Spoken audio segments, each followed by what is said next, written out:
Olá, hoje o nosso foco é essa recente onda global de tarifas. Vamos fazer uma análise aprofundada, né? Ver como isso bate no Brasil, o que os Estados Unidos andam fazendo com outros parceiros e também a situação da Índia. Olá. Sim, é um cenário bem complexo. A gente está se baseando aqui nos trechos de um relatório chamado Onda Global de Tarifas e Impactos Econômicos. A ideia é entender mesmo as mudanças, quem está sentindo mais, por que estão fazendo isso, sabe? E quais as consequências que já estão pintando por aí, tanto na economia quanto na política. Bom, vamos lá desvendar isso. O que é fascinante aqui, eu acho, é ver como uma coisa está ligada na outra. Não é tipo uma tarifa aqui e outra ali. É uma sequência de ações, né? Algumas totalmente unilaterais, outras são acordos feitos meio na correria. Isso está, de fato, redesenhando o mapa do comércio global. Começando pelo Brasil, que parece que está bem no olho do furacão, né? A partir de 1º de agosto, agora, 2025, os Estados Unidos querem aplicar uma tarifa de 50%. 50%. Sobre quase tudo que sai daqui. São 40 pontos percentuais a mais do que já existia. Um aumento brutal. E a justificativa que o relatório traz, que teria vindo do governo Trump, é que seria uma resposta à chamada caça às bruxas contra o ex-presidente Bolsonaro. Coisa bem política, exatamente. Uma justificativa que foge um pouco do usual em disputas comerciais. E o Brasil, claro, não ficou parado, né? O governo já foi para a OMC, Organização Mundial do Comércio. Sim, o caminho natural para contestar. E também está preparando o troco, digamos assim, usando uma nova lei de reciprocidade comercial. Ela foi regulamentada agora em julho, né? A Lei 15.122. Isso. A lei dá instrumentos para o governo responder. Os efeitos, bom, já estão sendo sentidos aqui dentro. Setores-chave tipo café, carne, suco de laranja, até o setor aeroespacial. Está todo mundo preocupado. Imagino. O relatório fala em cancelamento de contratos, sabe? A inflação já começa a sentir pressão. E, claro, reflexos negativos no PIB e na Bolsa de Valores.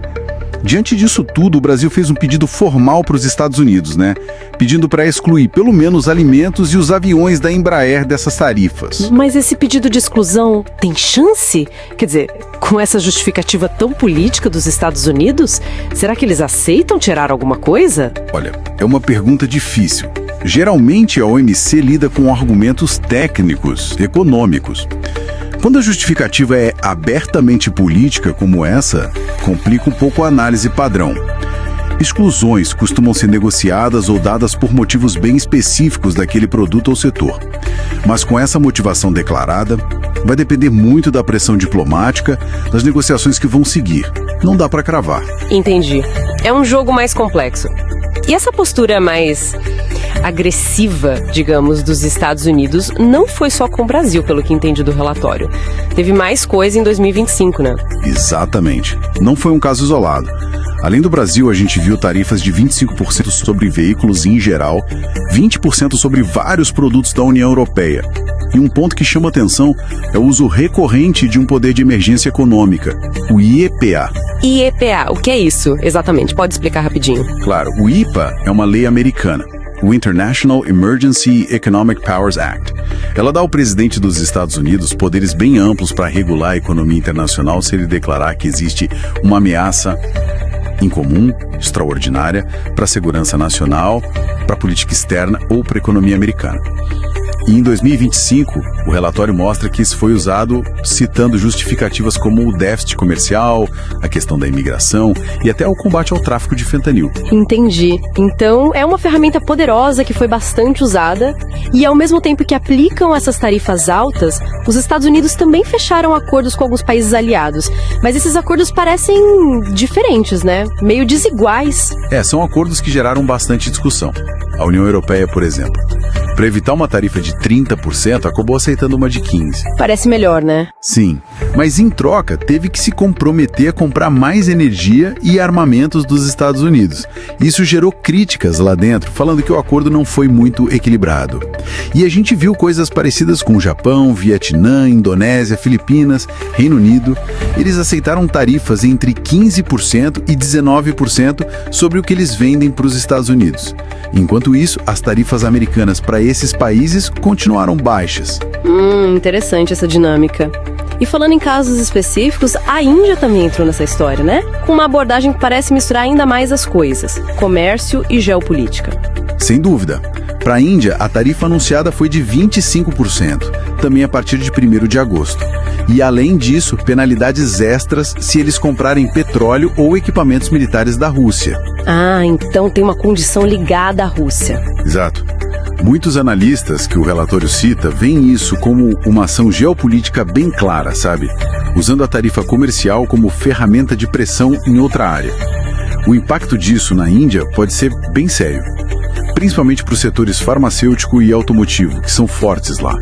Há um risco real para o crescimento do PIB indiano com essas medidas. Nossa! E qual o saldo geral disso tudo para a economia global? E para os próprios EUAs? O que os números indicam? Bom, os números preliminares que o relatório traz são preocupantes. A Tax Foundation, por exemplo, estima uma redução de quase 0,8% no PIB dos Estados Unidos já em 2025, por causa dessas próprias tarifas. Então, mesmo para eles, tem um custo interno. Tem um custo. Por outro lado, eles projetam uma arrecadação extra bem grande com essas tarifas, coisa de 2,4 trilhões de dólares em 10 anos. Só que, no curto prazo, o custo estimado para cada família americana seria de uns 1.270 dólares a mais só em 2025. Fora o aumento dos custos de produção para as indústrias, que ficaria entre 2% e 4,5%. É uma conta complicada, né? Arrecadação futura contra custo agora. E o impacto global? Exato. E quem confirma essa visão mais ampla é o PIOE, o Peterson Institute for International Economics. O relatório deles aponta claramente para uma desaceleração da economia global e mais inflação, por causa das tarifas e das retaliações que vêm em seguida. E tem também as críticas do meio acadêmico, né? Sobre esses acordos serem muito informais, sem uma base legal tão sólida.